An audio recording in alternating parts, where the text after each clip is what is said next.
میں ان کو بخاری مسلم سے دکھاؤں گا کہ انہوں نے کفار کی پناہ میں رہے ہیں.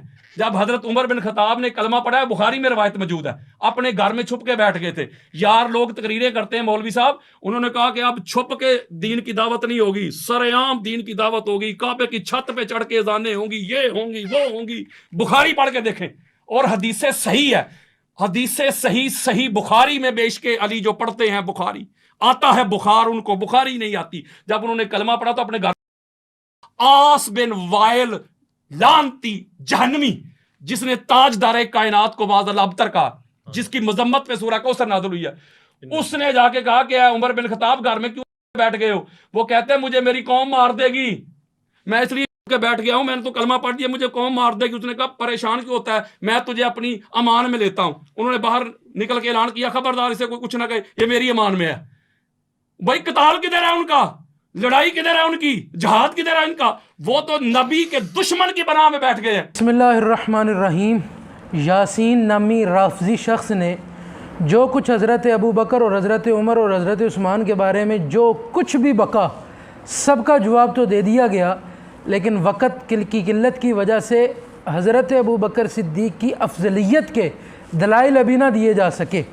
دوسرا ایک سوال بھی رہ گیا، چونکہ وقت بہت ہو گیا تھا، یہ ساتھ ہی جوڑ رہے ہیں، ذرا یہ بھی سماعت فرمائے. اس نے کہا حضرت عمر رضی اللہ تعالیٰ عنہ نے جب اسلام قبول کیا تو وہ تو گھر چھپ کے بیٹھ گئے تھے، ڈر گئے تھے کہ مجھے لوگ مار دیں گے. لوگ ایسے ہی کہتے ہیں کہ کعبے پر اذانیں شروع ہو گئیں، ہم نے کھلم کھلا شروع کر دیا.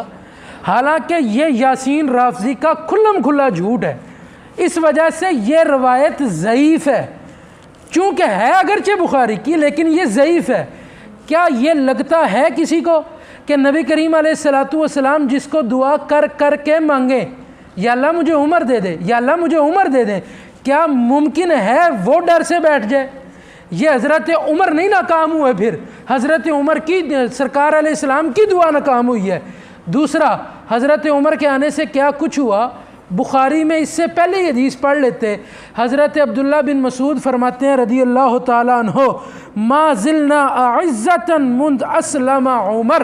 حضرت عمر رضی اللہ تعالیٰ عنہ کے اسلام قبول کرنے کے بعد ہمیں عزت ملنا شروع ہوئی. پہلے مسلمانوں کو کافر عزت نہیں دیتے تھے، پہلے بستی کرتے تھے، ڈراتے تھے، مارتے تھے، لیکن حضرت عمر نے جب سے اسلام قبول کیا ہماری عزت بڑھ گئی، پورے شہر میں لوگ ہماری عزت کرنے لگ گئے. یہ بخاری شریف میں حدیث موجود ہے. پھر اس سے آگے مستدرک امام حاکم میں حدیث موجود ہے، امام حاکم اور حافظ ذہبی دونوں ٹھیک کہتے ہیں.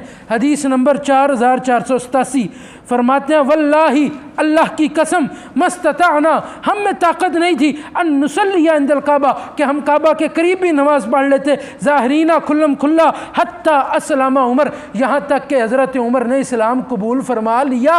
حضرت عمر کے اسلام قبول کرنے کے بعد ہم نے کھلم کھلا نمازیں پڑھنی شروع کی.